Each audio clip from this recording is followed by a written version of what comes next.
Ndoto zinazoashiria kufilisika kibiashara au kuingia katika migogoro na vyombo vya dola kwa wewe mfanya biashara au kuanguka kiuchumi katika biashara yako. Nisikilize kwa makini ndugu yangu mfanya biashara mwenzangu. Ikipata mojawapo ya hizi ndoto na ikajirudia zaidi ya mara moja, kuanzia mara 3 na kuendelea, basi tarajia mojawapo katika haya mambo yafuatayo ambayo nitaenda kukueleza na kukufundisha siku ya leo. Naitwa Sheikh Sharif Said John.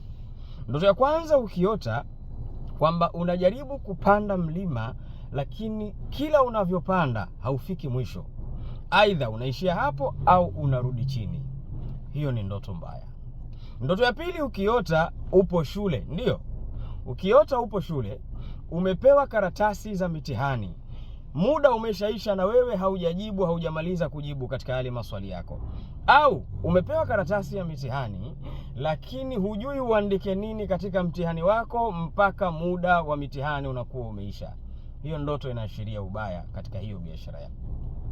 Ndoto nyingine, ukiota umepanda gari lakini njiani wewe ukashuka au wakakushusha, au ile gari ikaenda ikapinduka, hiyo inaashiria kuanguka kibiashara. Ndoto nyingine, ukiota unakimbizwa na wale waliokukimbiza wamekukamata.